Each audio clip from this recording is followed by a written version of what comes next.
Filosofia da intuição. Quando jovem, fui simpatizante da teoria do renomado filósofo francês Henri Bergson. Ainda me lembro de suas teorias com frequência e, nesta oportunidade, desejo apresentá-las por considerá-las de grande utilidade até mesmo do ponto de vista da fé. A filosofia de Bergson se baseia nos 3 pontos que se seguem. Tudo muda constantemente. Teoria da intuição e o eu do momento. Dentre eles, o que mais me tocou foi a teoria da intuição, segundo a qual não é simples para o ser humano ver as coisas como elas são, sem a menor distorção. A apreensão da realidade das coisas é verdadeiramente difícil. Por que será? Originariamente, os seres humanos carregam dentro de si uma combinação de conceitos que foram formados pela educação, pela tradição, pelos costumes, etc., e se encontram latentes em seu íntimo como uma barreira. Contudo, eles mal percebem que ela existe.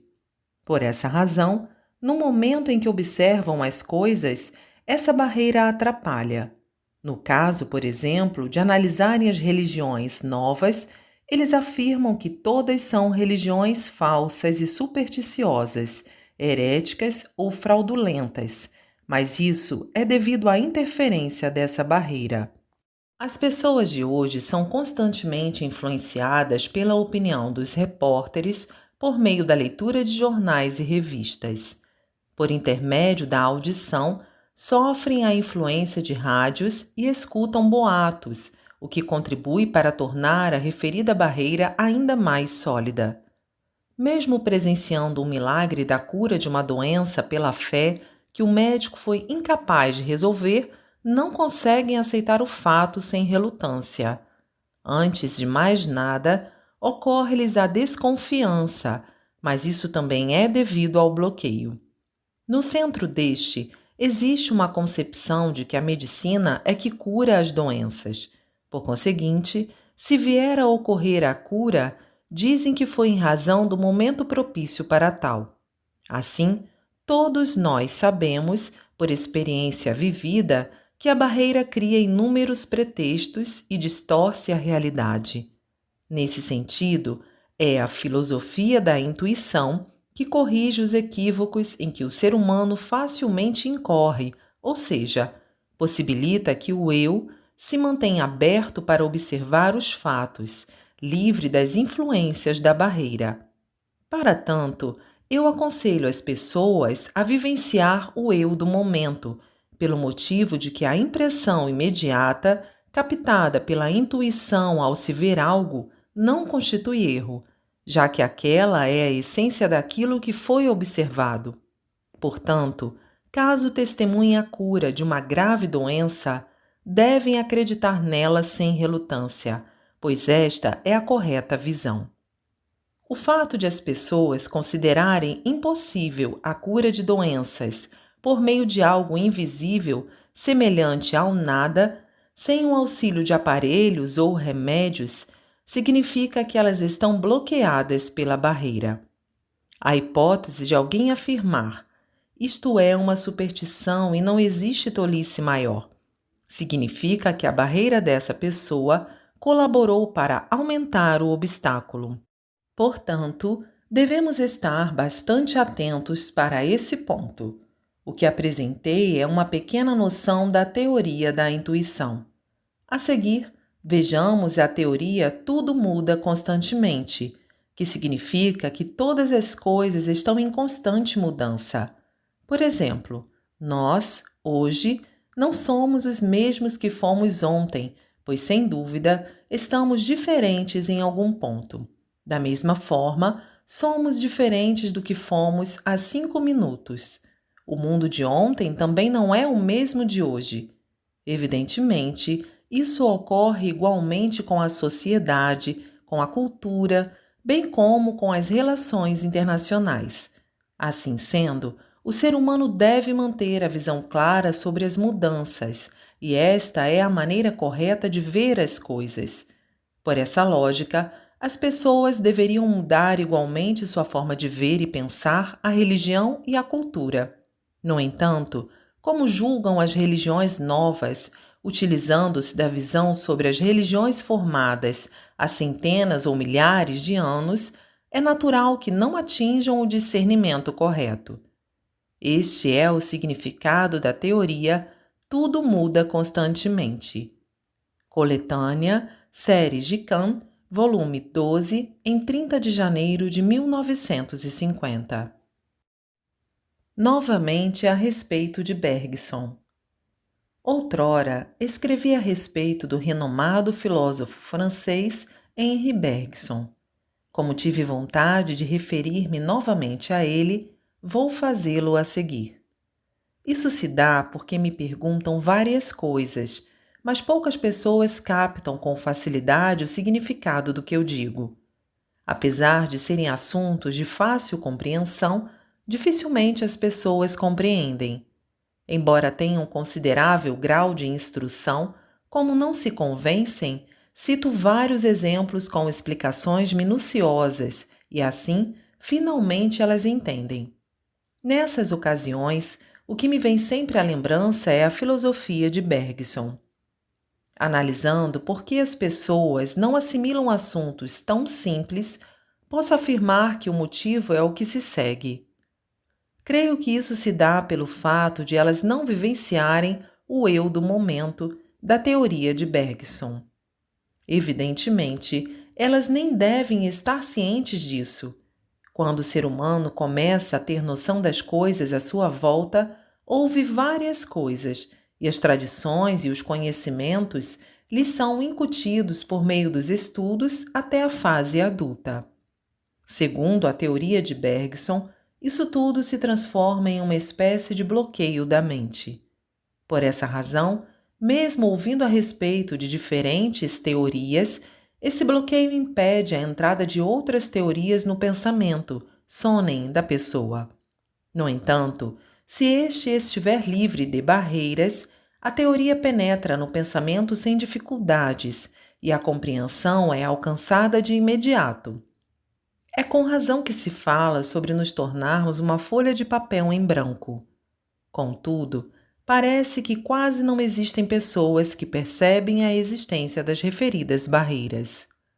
À vista disso, recomendo ao leitor que, a partir de agora, vivencie o eu do momento, o qual se refere à impressão do exato instante em que se observa ou se ouve algo. É como uma criança que não tem barreira para atrapalhar. Muitas vezes, ficamos admirados com sua resposta ao dialogar com um adulto. Isso ocorre porque ela não tem o mínimo bloqueio. Bergson denominou-a teoria da intuição. Em outras palavras, essa teoria significa que devemos ver as coisas tais quais elas são, sem distorções. Esta é a correta visão que complementa o eu do momento. Na filosofia de Bergson, encontramos outra teoria muito interessante que diz: tudo muda constantemente. Isso significa que tudo está em constante movimento, sem a mínima interrupção. Por exemplo, este ano, em algum ponto, difere do ano passado. Podemos dizer o mesmo em relação ao mundo, à sociedade, ao nosso sonem e ao ambiente em que vivemos.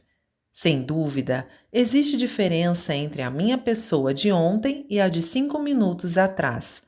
Possui o mesmo significado a antiga expressão: um passo à frente é o desconhecido. Assim, tudo muda sem a mínima pausa. Portanto, se aplicarmos esta teoria ao ser humano, será da seguinte forma: ao se deparar com alguma situação, é preciso que sua visão e pensamento sejam distintos dos do ano anterior. Em uma escala maior, observaremos uma completa mudança no Japão entre os períodos que antecederam e sucederam a guerra. É surpreendente sua mudança em tão curto espaço de tempo. Entretanto, as pessoas, na sua maioria, não conseguem apreender com exatidão a realidade atual porque continuam bloqueadas pelo modo de agir de centenas de anos ou de pensar de dezenas de anos, herdados de seus antepassados.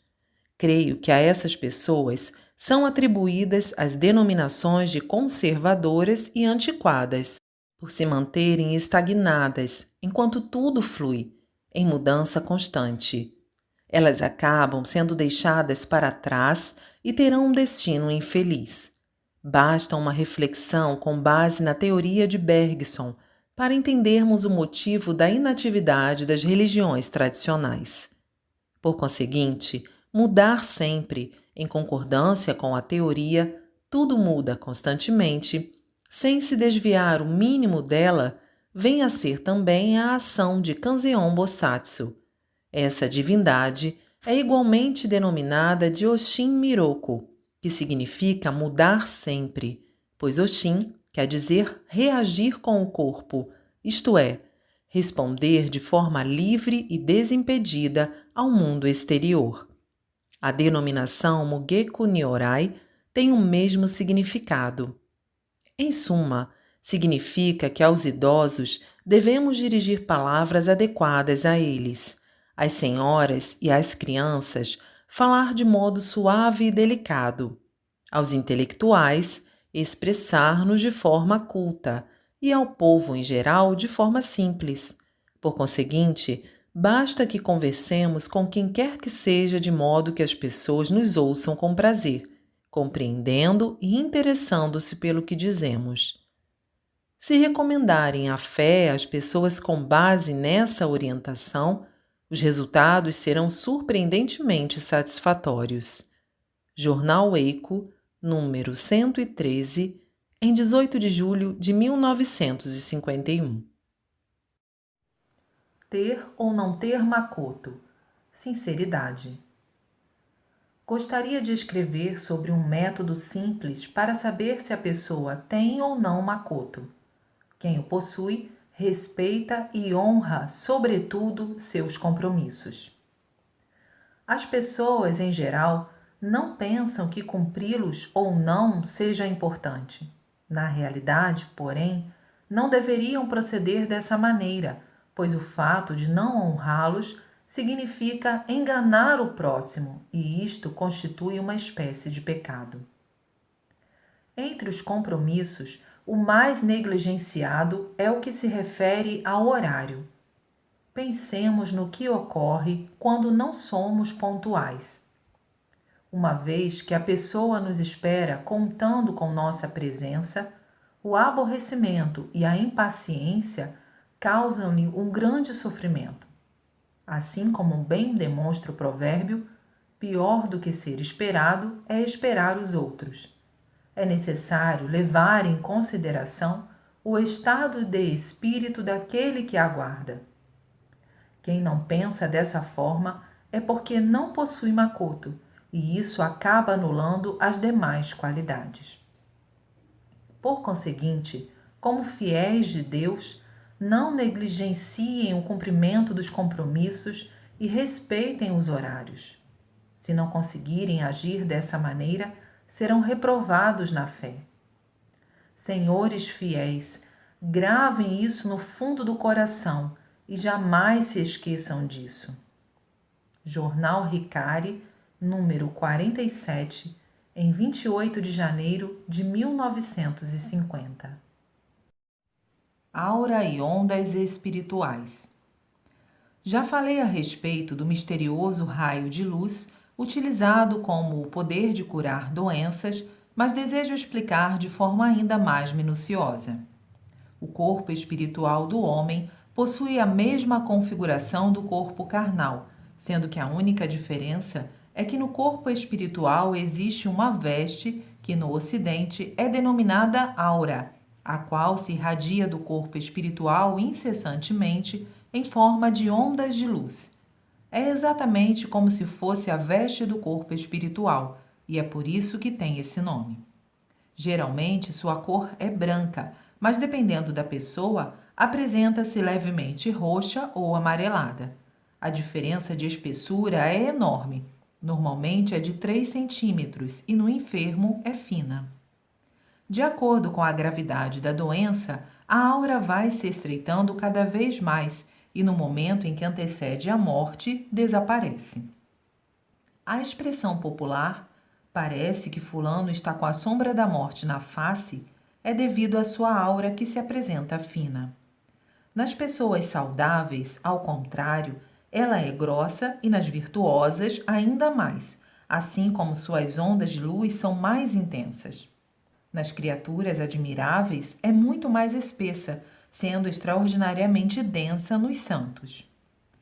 Entretanto, a largura da aura não é fixa e varia constantemente de acordo com o pensamento, sonem e os atos da pessoa. Quando esta pratica ações virtuosas, baseadas na justiça, sua aura torna-se larga, ao contrário, ela se estreita. É regra geral não enxergar a aura, mas raramente há quem o consiga. Só que mesmo as pessoas comuns, se observarem atentamente, haverá a possibilidade de vislumbrá-la até certo ponto. A largura da aura tem uma forte relação com o destino do ser humano. Quanto mais larga ela for, mais feliz ele será. Contudo, se for mais estreita, menos feliz. As pessoas que possuem aura larga são mais calorosas e, pelo fato de envolver as demais com sua aura, causam-lhes sensações agradáveis, o que permite atrair muitas delas.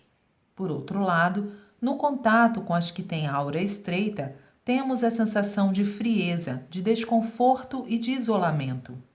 Além disso, hesitamos permanecer perto delas. Nesse sentido, o esforço para aumentar a largura da aura vem a ser a fonte para se obter a boa sorte. Então, o que devemos fazer para tornar a nossa aura larga? Antes de responder, gostaria de explicar a respeito da natureza da aura. Nem é preciso dizer que, ao analisarmos todos os pensamentos e atos humanos, estes pertencem ao bem ou ao mal, e, portanto, sua quantidade é que determina a largura da aura. Quer dizer, na ocasião em que a pessoa pensa no bem e o pratica, surge-lhe o sentimento de satisfação em seu íntimo. Por esse motivo, seu sonem transforma-se em luz e, agregando-se ao corpo espiritual, a luz aumenta. Ao contrário, pensar no mal e praticá-lo efetivamente gera nuvens espirituais e aumenta sua quantidade no corpo espiritual. No relacionamento entre pessoas, na ocasião em que se faz o bem, o sonem de gratidão do beneficiado transforma-se em luz, que é transmitida ao praticante do bem por meio do elo espiritual, o que lhe aumenta ainda mais a luz. Em contraposição, sentimentos como ódio, raiva e inveja transformam-se em máculas, que retornam a quem provocou tal sonem. Consequentemente, o número de máculas se amplia cada vez mais. Assim sendo, o ser humano deve praticar o bem e alegrar o próximo e jamais receber o sonem negativo semelhante aos exemplos acima mencionados. Frequentemente, vemos pessoas que conseguiram obter a fortuna e o sucesso rapidamente, mas fracassaram e caíram na ruína.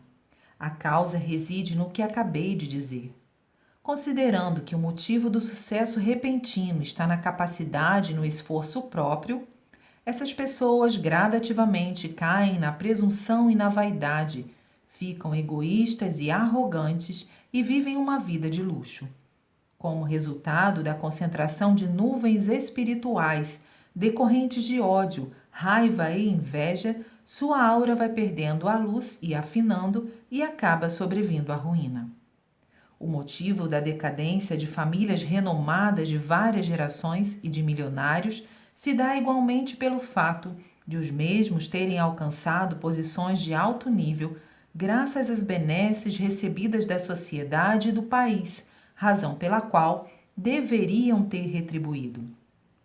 Sem dúvida, precisariam ter praticado boas ações em larga escala e em benefício da sociedade, para que dessa forma suas nuvens espirituais fossem continuamente eliminadas. No entanto, a maioria das pessoas só pensa em satisfazer a própria ganância e, devido à escassez da prática altruísta, as máculas continuam aumentando. Assim sendo, apesar da aparência maravilhosa, a parte espiritual se mostra miserável. Por essa razão, pela lei espírito precede a matéria, a pessoa acaba em ruína. Pouco tempo antes do grande terremoto de Tóquio, um vidente disse-me que, ao invés das avenidas com altas e magníficas construções, visualizava apenas casebres enfileirados. Fiquei surpreso, pois de fato aquela cidade se tornara tal qual o vidente havia afirmado. Vou citar outro exemplo. Trata-se de um fato ocorrido nos Estados Unidos, na época em que John Rockefeller era ainda um jovem aprendiz de uma loja. Baseado no conceito de que o ser humano deve praticar o bem, ele passou a fazer donativos a uma igreja cristã. No início, a contribuição semanal era de 5 centavos. À medida que sua renda aumentava, o donativo crescia para 10, 50 centavos, alguns milhares, milhões de dólares e, por fim, ele chegou a instituir o renomado Rockefeller Center. Ele registrava as quantias doadas no verso de uma caderneta que, segundo dizem, é considerada tesouro de família. Há também o exemplo de Andrew Carnegie, fundador da maior firma do gênero da América do Norte. No momento de sua morte, fez prevalecer a opinião que ele sempre defendera.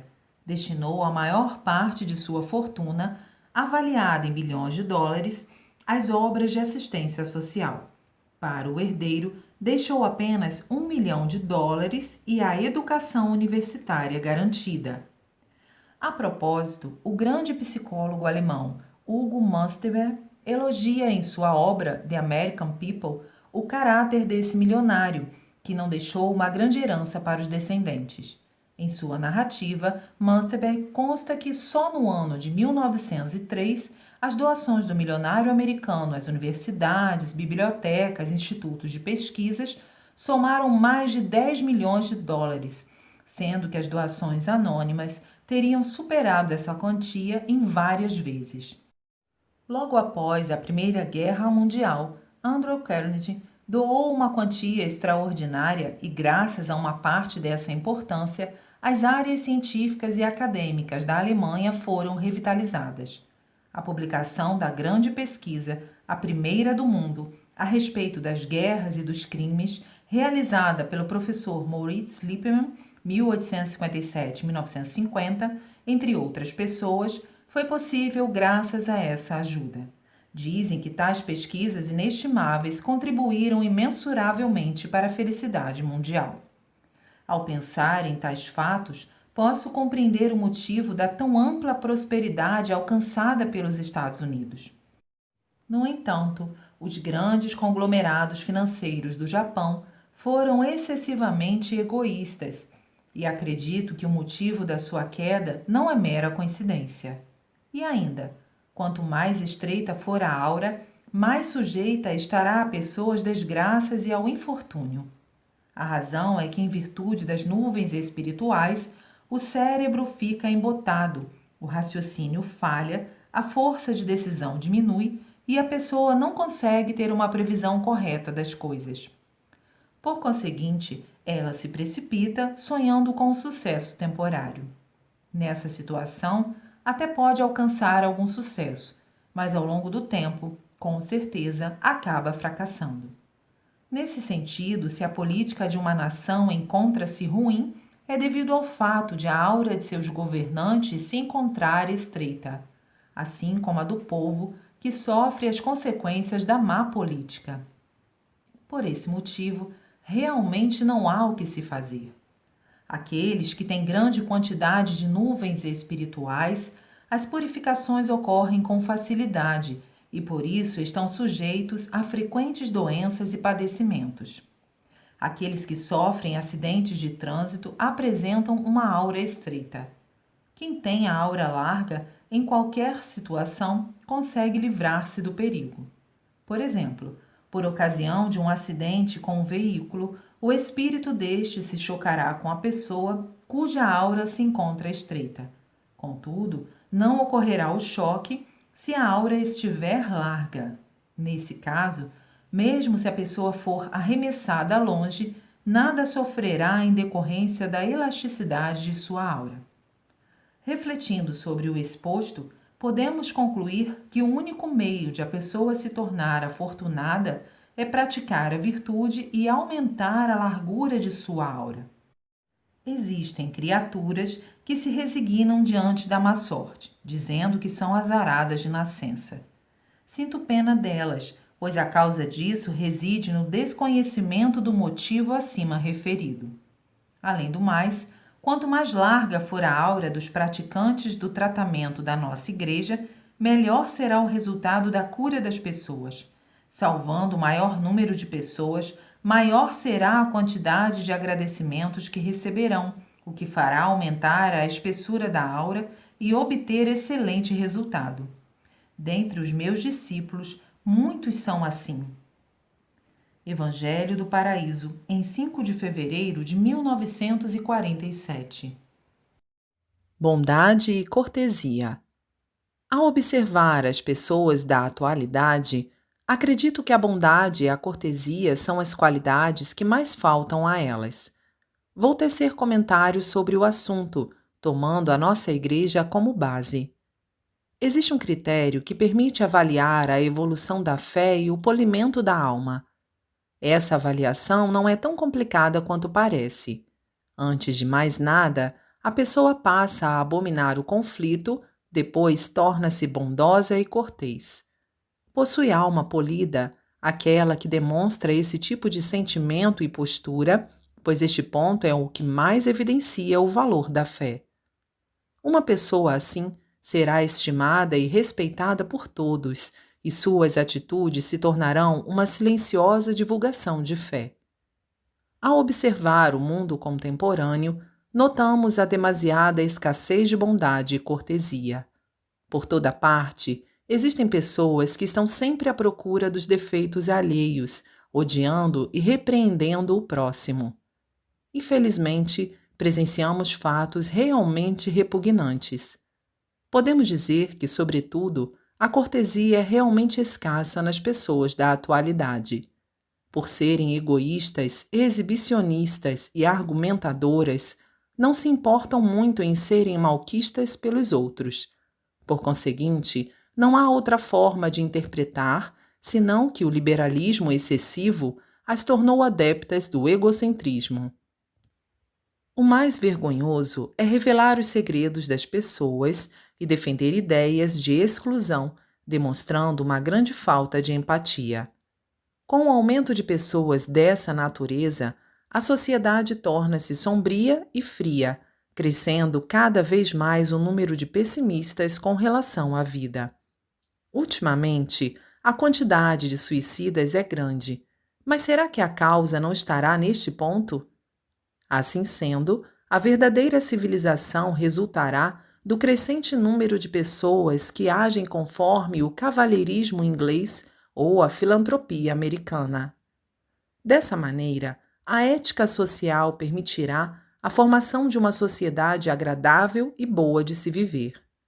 Se considerarmos tal sociedade um paraíso neste mundo, poderemos afirmar que este se encontra de fato ao nosso alcance. Observando por outro ângulo, atualmente o turismo no Japão está sendo defendido como assunto de suma importância em termos de estratégia de política nacional. De fato, as instalações materiais são fundamentais. No entanto, creio que o mais importante é causar uma boa impressão aos visitantes estrangeiros. Assim sendo, no contato com estes, é preciso que as 3 condições, como a bondade, a cortesia e a higiene, estejam presentes, pois além de não custarem dinheiro, são elementos essenciais para atrair os turistas estrangeiros. A condição fundamental para a formação de pessoas com essas características é, sem dúvida, a fé. É com base nessa diretriz que nossa Igreja vem se empenhando cada vez mais. Jornal Eico, número 75, em 25 de outubro de 1950. Pessoa simpática. Talvez não exista outra palavra que soe tão agradavelmente quanto simpatia. Pensando bem na vida, a simpatia é mais importante do que imaginamos, pois não se limitando ao destino do indivíduo, sua relação com a sociedade é grande. Por exemplo, se alguém se sentir bem ao ter contato com uma pessoa simpática, e se essa corrente for se propagando continuamente, é óbvio que a sociedade se tornará bastante agradável. Por conseguinte, situações abomináveis, principalmente o conflito e o crime, diminuiriam e espiritualmente surgiria o paraíso. Não existe outro meio melhor que este, pois não requer dinheiro, não é trabalhoso e pode ser posto em prática imediatamente. Embora isso pareça deveras fácil e simples de praticar, como todos sabem, na realidade não é, já que não basta que a simpatia seja apenas aparente. A verdadeira simpatia aflora do interior. É indispensável, portanto, que a pessoa seja sincera de coração, o que depende do sentimento. Em suma, o fundamental é o espírito de amor altruísta. A esse respeito, gostaria de escrever um pouco sobre a minha pessoa. É estranho eu mesmo falar, mas, desde jovem, aonde quer que eu fosse, quase nunca era odiado ou detestado. Pelo contrário, na maioria das vezes, era estimado e amado pelas pessoas. Analisando a razão desse fato, concluí que possuo algo que me parece ser o motivo. Em qualquer circunstância, deixo meus interesses e satisfação pessoal em segundo plano. Procuro ter em mente apenas aquilo que satisfaz e deixa os outros felizes.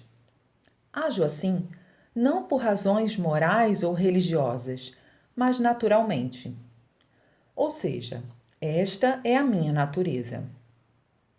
Em outras palavras, é até um hobby para mim.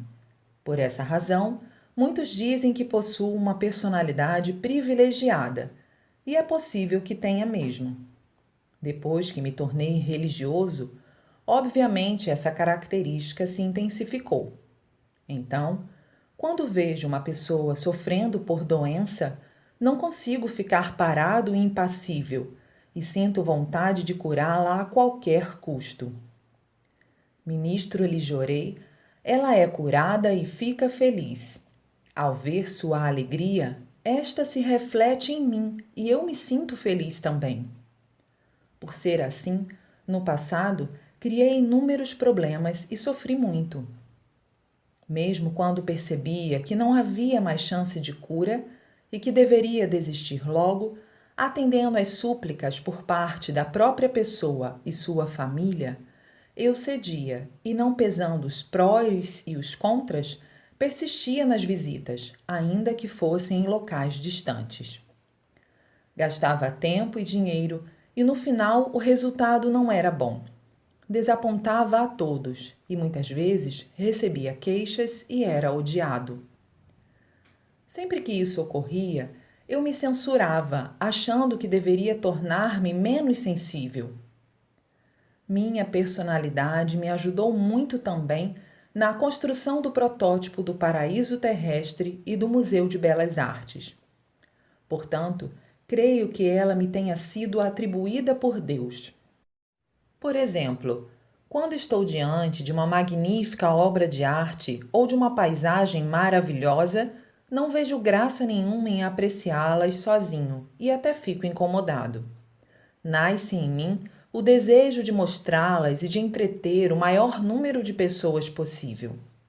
Desta forma, ao invés de desfrutar das mesmas sozinho, minha maior satisfação é divertir e alegrar o próximo, o que também me traz alegria e prazer.